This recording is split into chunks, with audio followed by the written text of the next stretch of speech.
We are almost on the verge of bankruptcy. Welcome to Automation Campaign, everybody. I believe this is episode 3. As you can see, we got our stuff going right here. Last year, we made a whopping negative 5.58 million. So that is fantastic. Or that last month, even better, as you can see. Anyways, here's what we're going to be doing. We're going to be going a little bit further in time right here. As you can see, we're going to be releasing actually a new facelift of our more successful model, which I didn't actually expect to be more successful. The only reason it's more successful is because the model we made last episode kind of flopped. It's only been out for a little bit, like half a year, and we already have some back stock here. So let's just increase the speed there, otherwise we'll never get through. So here we are playing in time. Your cash balance went into the negative. A loan was taken out to cover it. You are losing negative 5.22 million per month. I forgot it did that. That is terrible. Okay. What was that? Oh, these are the new car bodies I've unlocked this year. Well, that's fantastic. I'm definitely going to make a new car soon. But we're, oh dear. So we do have some we have some spare stock. So let's just continue going. 0 taxes. Oh, cuz we're not making a profit. We are making a big loss here. Again a loan of 41 million. Oh man, I'm scared. Our people haven't started pre-ordering the Mark II Altiplana yet, so let's hope that happens real soon. Oh, look at that, a profit. There we are. There we go. Look at that. So, immediately after it was released, we have 3 months worth of pre-orders of this version and a month and a half of this version.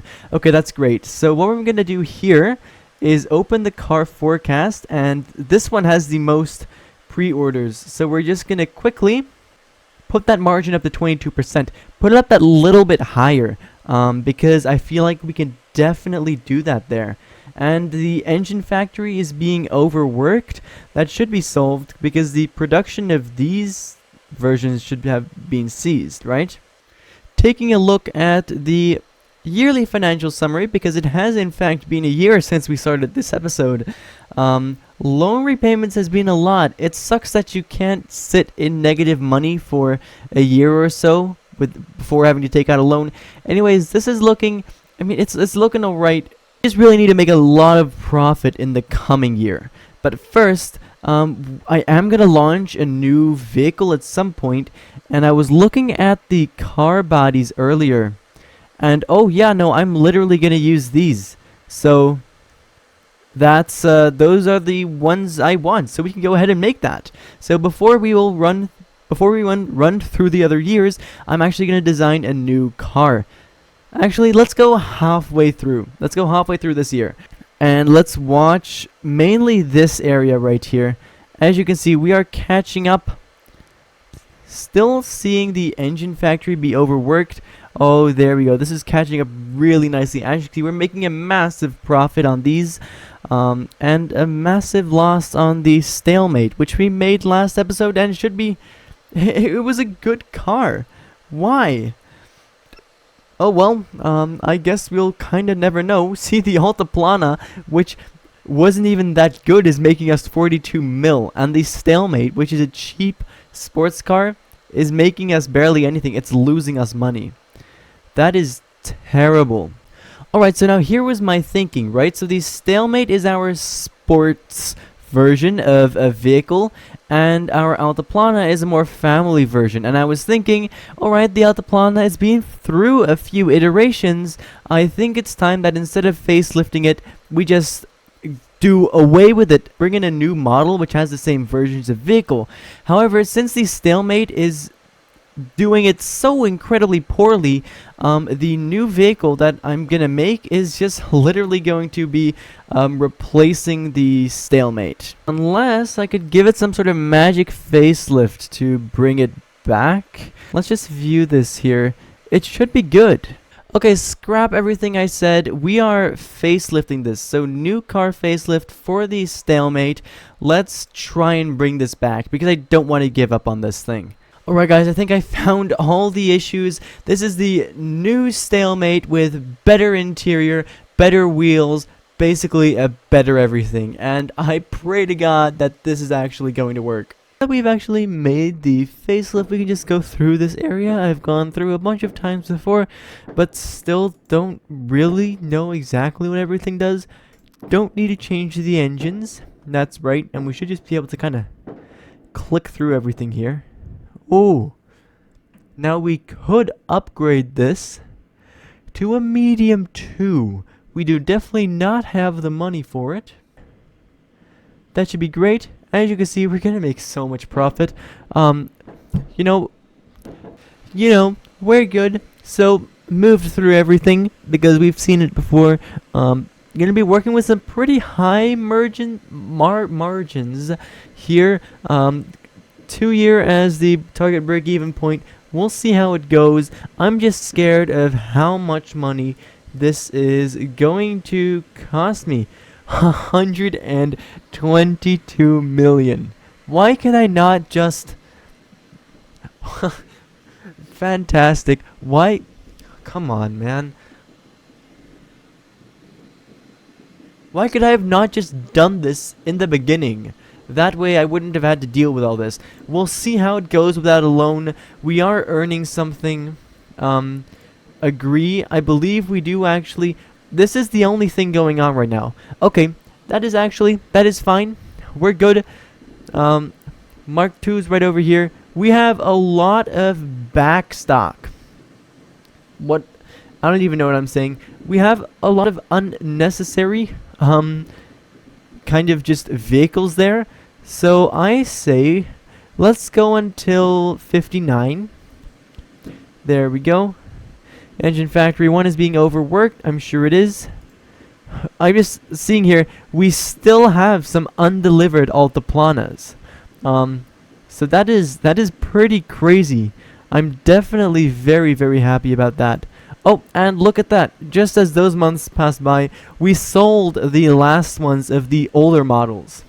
So that's definitely also great to see. There we go. Great. So I thought I paused. Okay, yeah, I did. So we still have some, we still have negative months of production in stock. So I'm just gonna go like that, and then click on accept. Just slightly change that. You feel me? So here we do have the yearly financial report. We can take. Whoa, my God! What was that from? That was just probably from the Altiplana, I suppose. That is crazy. Yep, it was almost all from the Altiplana. 500 million. Wow, that is pretty crazy. So I suppose we did make a profit this year. The stalemate is really kind of just screwing me over. But, you know, we'll just have to see how that goes, I suppose. As for actually other things, it might... So, okay, even though it might not feel like the thing to do right now, I feel like I should probably start looking at stopping the sales on the Altiplana, since they will be getting, I suppose, kind of out of date soon. And that's why I'm actually going to make a new car to ideally replace the Altiplana. So I'll just select family right now, because that's always just basically one of the standard category to go for. And what I was looking for was, I believe it was one of these, one with a 2.4 meter wheelbase. Because what we have over here is we basically have a sedan version. We will go for the 2-door one. I will make a wagon version, which out of the 5-door one. And then we actually also have hatchback options, potential convertible options, but also, as you can see, van options and pickup options. And what this is hopefully going to allow us to do is to create a bunch of different vehicles from the same body. Should in theory be a lot cheaper to produce and should work a lot better. At least that's what I'm hoping. So let's see how that goes. Alright, so I'm going to be starting off with the sedan, which is going to be the base version, and then we're going to be making a bunch of other versions off of that. So basically, probably going to be steel here, monocoque, you know the drill. We could even go front transverse and make these front wheel drive, but I feel like I'm not really ready for that yet. So obviously we're going to lower this down a bit, and we have a double solid axle coil because I feel like it's just a good all-round suspension that we can use on all trims of this vehicle. Look at this engine. Honestly, for something built in 1959, this much green is making me incredibly happy. Would you look at that? Maybe we increase the cam profile by 1 right there, but that would really be at 82 horsepower. You shouldn't need much more in a car that is presumably and ideally going to be quite light. We have an inline 4 1.8 liter overhead cam 2 valve. You know, we are probably just good right here. I'm happy with that, and I suppose we can just continue with the designing of this thing, and then I'll get back to the actual aesthetics later. As for this, I feel like I kind of want to put an automatic in this, but also not really.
Here we are, the Deja Vu Mark 1. Finally, I have done everything, made everything. I'll walk you through these in a second. I just realized how big the jump was from the last clip. Anyways, basically we have, 6 different models. The mode, which is basically the base model, I suppose, which is also why it is less desirable.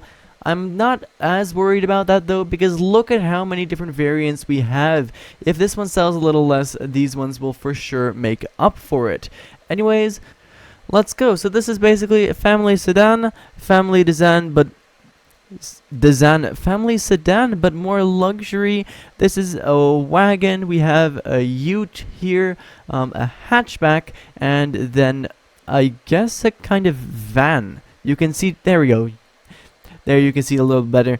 They're all based off of this one over here, so I'll just walk through this one mainly, which is, you know, I made this one and then I duplicated everything off of this. So basically it's kind of base European style-ish, I suppose. Can't remember what I showed you. I did show you guys the engine, I remember. Okay, so basically here, drivetrain. It's all really simple. Rear-wheel drive, manual, 4-speed, and you get the idea. Simple stuff. Small, simple wheels, medium compound, just as usual. Simple brakes, simple everything really with this vehicle. This is more just, it isn't even that desirable, but it just could appeal to such a large group that it is definitely good. Here you can see the mode, which definitely sells a lot. The Chic apparently doesn't sell as much. As you can see, it seemed to be way less desirable. However, it sells a lot just because of how big its market share is that it covers. Basically, we have these prices are also, of course, all not correct. I'm not sure why I charge 35k for something that is just basically an automatic version of this one right here. Who cares? I did do this. I'm pretty proud of myself. I do like all this. And now let's go ahead and drive these in BeamNG. Here we are in BeamNG Drive with the Deja Vu mode and the Mirage as well. Both of these looking pretty snappy in here. I kind of like these looks. Let me know what you think, of course. Now, I do realize that the designs are kind of minimalistic, and that is really just because this is not my style, not my years. In previous versions, I started off campaign at 1965 because for me the most exciting part is probably mid-70s through to 2000, right? In terms of design, at least that is the case. So, you know, this is just what we're gonna have to rock with for right now. Looking into the interior, we can't see anything because the windows are for some reason 100% tinted. I'm not sure what caused that to be the case, but oh well. Let's drive these things. So basically, I could have also imported every single version into Beam, but you know, that's kind of unnecessary since they were kind of just all the same vehicle. So yeah. So right off the bat here, I feel like this is already a lot better in terms of driving feeling than whatever we made last episode. Let's actually try and drive this a little bit properly here. There we go, shifting into third. Very nice. Calmly cruising. You know, acknowledging the fact that it is, what, 1959? Oh, that was a little bit of shaking. This is pretty good. Now, it isn't even that slow. It could have definitely been even slower than this. The engine was a little too powerful for this family sedan type car, especially for 59. But honestly, that's totally my fault. The reason why I made it like that is because of the other variants I wanted to make. So the hatchback that we have waiting for us is a little bit more of a sporty version, and then we also have a delivery version, which is way heavier, of course. You guys saw all that. So, you know, I needed to make an engine that would work for all of them because that way it is the cheapest. Let's see if we can not die this time. Thank you, Curb. I greatly appreciate it. Alright, who cares? Let's just switch over to this one.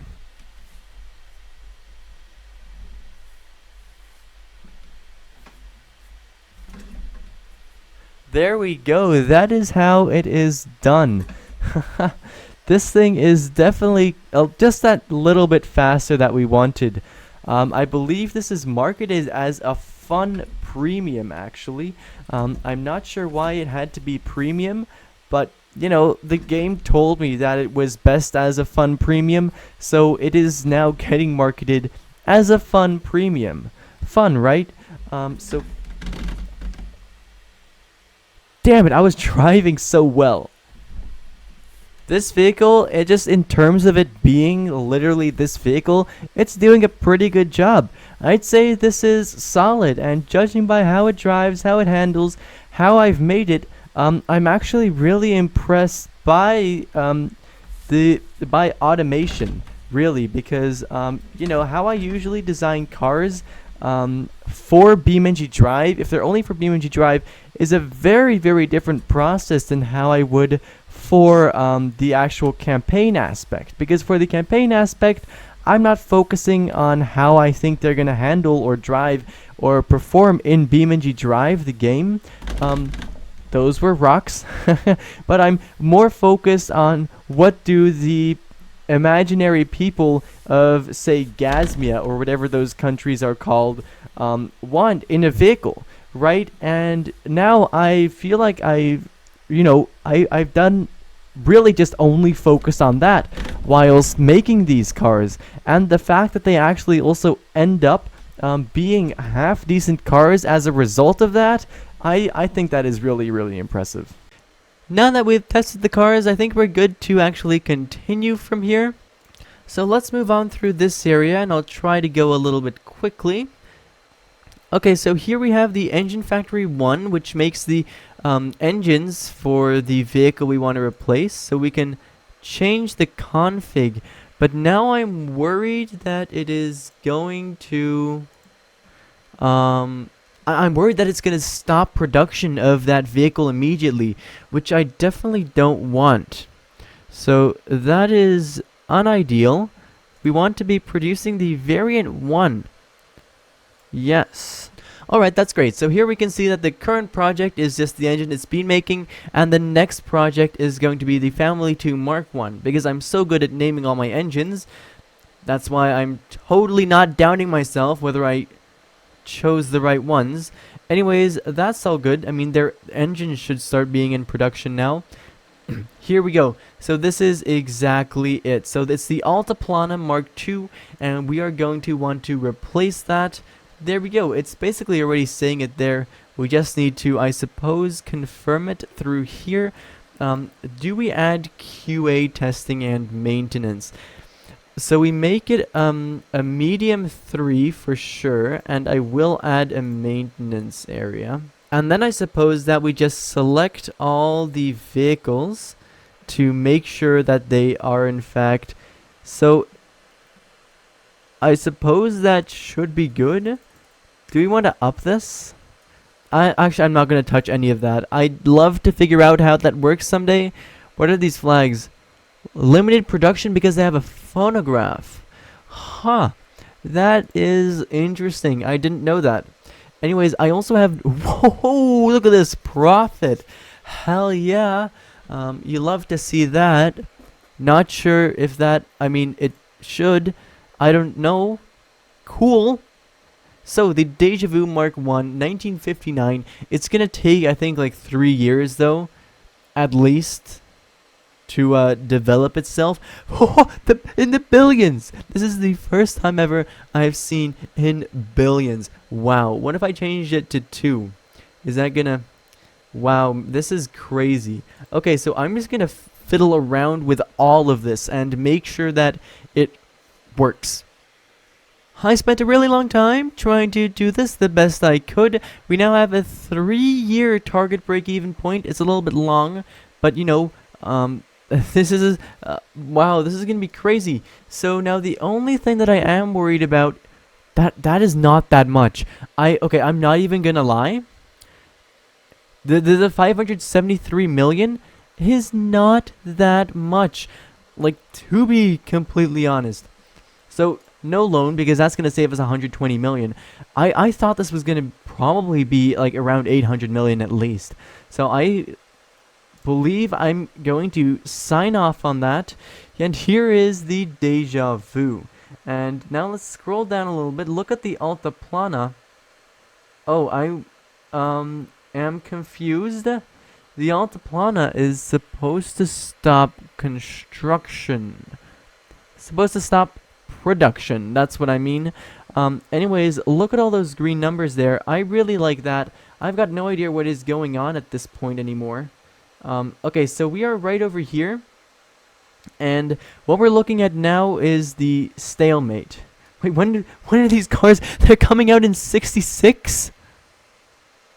That is insane. Thinking for a real while right now, because this is gonna cause us to go bankrupt. We can't do anything. It really sucks. Because, you know, what we need to do if we even want to keep the company alive is, you know, literally facelift the Altiplana whilst it's like out of date. But we can't do that because facelifting it would cost another 60 million or something, which we can't do. As you can see, we have around 6.88 million, and we've been we're spending way too much on stuff basically. Well, we paid 10 million taxes, and we made a huge loss because of loan repayments, largely. That is goofy. Anyway, anyways, let's go through another year here, and oh, there we are. We have. Okay, so I get it. We are forced to take out a loan. This is not great. We're losing 3 million a month, as this thing says. That is correct. Oh, hold on. Actually, we're coming to the area where the stalemate is actually going to. Yeah, now this is cool, because the stalemate is actually going to release, which is great. So the production of these is completed. We have a lot of, back storage of those. I get it. We're taking out a loan. Sure we are. So here it's going to be the end of 1960. And here we can take a look at the financial report. Car sales, had a lot of car sales here. But I don't see where our costs. Oh, we're just repaying our loans. That's it. We're literally repaying our loans. Okay, that is crazy. It's gonna force us to take out another loan. Yep, thank you very much. I appreciate it. I'll let it run until the end of 61. Basically 62. We need to see what happens here with the stalemate.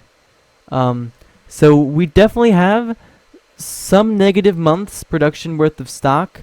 Let's see if it starts. Okay. Your cash balance went into the negative. A loan was taken out to cover it. I'm losing 15 million a month. Yippee-yay. I mean, this should be selling, right? Look at that. Oh, wow. I think that was a voice crack. Anyways, the stalemate isn't selling amazingly. Even though it might seem like it is. Trust me, it's not. Why is this infinite? There's infinite months in stock. So what we're going to do is we're going to sell the remaining stock for scrap. That's going to be 36 million total. That is so stupid. I was going to actually pause the production of these earlier because they weren't selling. Not yet. Sell remaining stock for scrap. 60 million. That is such a waste. We have 24,000 of those laying around. I wonder why we're losing so much money. Okay, that's stupid. Totally my bad. It's fun though. We have the yearly financial report available. So we earned 36 million from car scrap, engine production. Car factory construction is now also taking a lot of our money. This is not gonna go well. So we still have quite a lot of time until these vehicles release, which means quite a lot of time until we can actually start making money again, like actual literal years. So I feel like the only choice I have here would be to facelift the Altiplana, which we could try and do next episode, and we'll see how much it costs us if we want to do that, and of course also how long it would take before the researching is finished, because if it takes another 3 years, well, then that doesn't work in regards to this factory construction here. It just sucks that it takes until halfway through 66 to sell those cars. That is crazy. So what I'm thinking is I'm pretty sure there was probably an option for me to spend more money and then to reduce the time spent here engineering them, because it is taking 7 years right now, right? Which is, of course, that's crazy. It should never be 7 years. I think I should have paid more money, and that way the engineering time could have been shorter. But I can't go back in time now, so we'll have to see what happens, I suppose. For right now, thank you ever so much for watching, and I do hope to see you again in the next one. Bye-bye.